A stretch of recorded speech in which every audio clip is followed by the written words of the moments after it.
If you have very dry hair that's prone to breakage, today I'm sharing with you my quick nighttime routine for hydrated, healthy, long hair. So, as you can see, my hair is in twists, but my routine stays the same whether my hair is just out, whether it's in twists, whether it's in braids. And I always start by wetting my hair first. And when I say wetting my hair, I mean I'm making it mildly damp.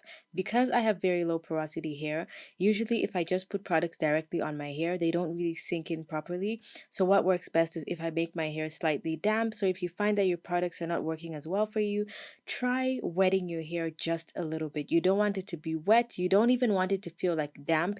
You want it to feel like you just moisturized it. So you're putting very little, and that's my favorite bottle to use, but you can use any kind of spray bottle. The Infinity spray bottle just allows me to use the least amount of water with the maximum spread and even spread all over my hair. So this routine is always focused on the ends more than the rest of the hair because this is what I do like every other day or sort of in the middle of the week, which means I have already done my full moisturizing routine on my wash day. And this is more like a touch up, which I do every so often during the week. So once I can see that the water is perfectly incorporated evenly into the rest of my hair, I go in with my leave-in cream. This is the African Pride leave-in cream. It is my favorite leave-in conditioner. But of course, you can use whatever you want for your own hair. This is more of my routine, so you don't have to follow the products, just follow the routine of how I'm using the products and then find how it works best for you. So, as you can see, even when applying the leave in conditioner, I'm focusing most of it on the ends and slightly up the shaft, and then whatever is left over on my hands is what I'm taking towards the rest of the hair and also the hairline because the hairline and the ends of the hair tend to be the driest parts of the hair and the most prone to breakage. And if you want to retain length, which I have been struggling with a little bit lately, the best thing you can do is care for your ends. So this is what you want to do. Put your leave-in on the ends, work it up to the rest of the hair, and then you see me add just a little bit more leave-in conditioner again just to the hairline because again we wash our faces every single day, so it is more prone to dryness because you're most likely washing off whatever moisturizer you usually put there. So I put it all along my hairline and then I just work that in well, as you can see, until it is fully absorbed. And I know it's fully absorbed when it doesn't look white anymore or I can't see the product sitting on my hair, especially at the ends. Then I know that it is perfectly worked into the hair and it's time to move on to the second stage of caring for my ends, and this is using my oil. I'm using the Oribe Gold Lust, but again here you can use whatever oil you want, although I do advise for the ends of the hair I usually like to use a different oil than what I'm using on the scalp.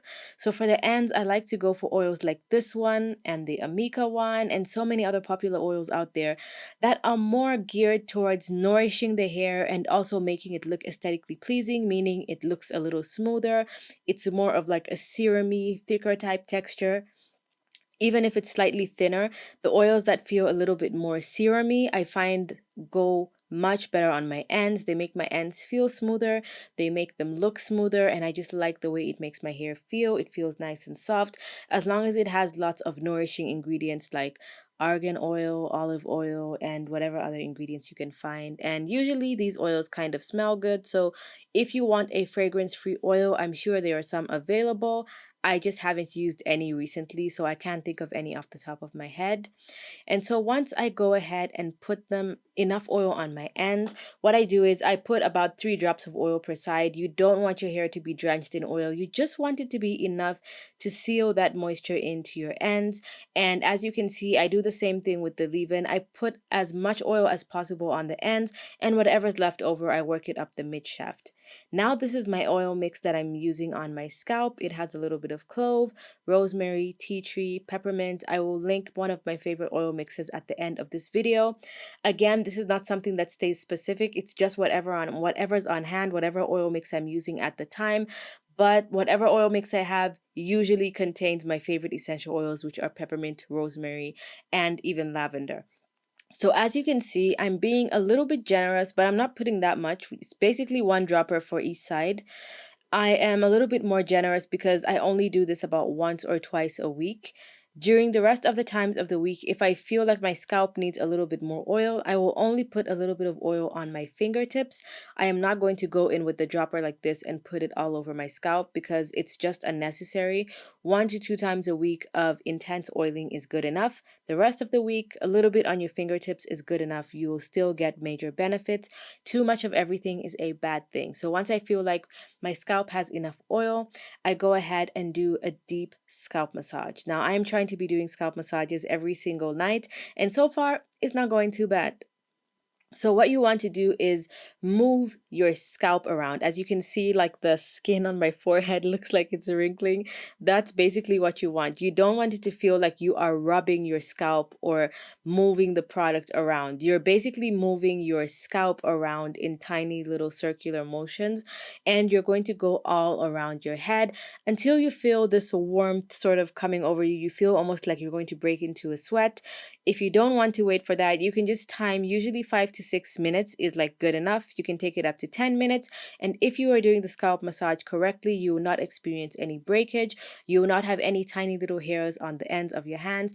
You will just feel almost like all the oil that you just put onto your scalp is completely absorbed, and you won't have any oiliness on the tips of your fingers or anywhere else. So also make sure you do it really well on your hairline, and that's how moisturized my hair is looking. And this is basically what the hair looks like when it's done. This usually takes me about 10 minutes, 5 minutes of that being the scalp massage. So if you don't do the scalp massage, which I highly advise, it would take you 5 minutes for this entire routine. I usually just tie it up so it's off my shoulders and my clothes. And this is the current length of my hair. Next year is going to be amazing, so stay tuned. Click the video on the side to learn how to make the oil. Subscribe. Thank you. Bye.